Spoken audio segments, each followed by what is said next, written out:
maqsad asosan fuqarolarni kredit to'lash tartibini, kredit to'lash axloqini yaxshilash bo'ladi. Ko'pchilik bilamiz, misol uchun fuqarolarda kredit olish nimasi bor, lekin to'lash, qanaqa grafik to'lash shartlari yoki o'sha oyma-oy to'lash, cho'lniga tushib qolish, qora-ko'kka tushib qolish, kafildan qora-ko'kka tushib qolish haqida yetarli ko'nikmalar yo'q.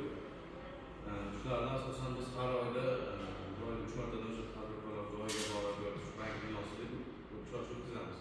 Hozirgi kunda biz Agrobankda kredit turlarimiz misol jismoniy shaxslarga, ya'ni o'zini band qilgan shaxslarga, bu o'zini band qilish degani bu ishlamagan odam o'zini band qiladi.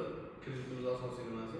O'zini band qilgan fuqarolarga kredit beriladi. O'sha xonadondan chiqmasdan turib o'zini o'ylab qo'ygan rejasini shu pul orqali, kredit orqali ro'yobga chiqarish bo'ladi.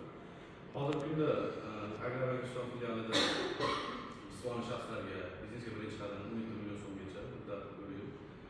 Foiz stavkasi 25%, ayol kishiga 23%, plastikga tushib beriladi. Kafillik asosida bo'ladi. Yana bitta turimiz mahalla loyihasi 5 yil muddatga 2 yil imtiyozli davr bilan 50 million so'mgacha qat'iy tushib beriladi. Bu ham kafillik asosida. Bu 50 million mikrofon hisoblanadi. 50 millionni olganingizdan keyin misol uchun to'lov qanaqalarga shart bo'lishi mumkin. 1 million 50 mingdan oyma chiqadi. Kartaga tushadi. Kartaga misol tushgan kartaga uchdan qoramolni, uzunni, tiklisdan hisoblanadi. Hisoblanadi. Ham o'sha qo'shimcha daromadlarga ochiladi. Endi yuridik firmalarga yoki yuridik shaxslarga 100 milliondan 100 milliongacha beriladi. 100 million so'mgacha 7 yil muddatga 21%. Ayollar, agar rahbar, firma rahbari ayol kishi 19% tushadi. Bundan maqsad ko'rib tursa, hamma kredit turlarimizda ayollarga 2% dan past kredit foiz stavkasi. Bundan maqsad asosan o'sha tadbirkorlikda ayollar rolini oshirish hisoblanadi.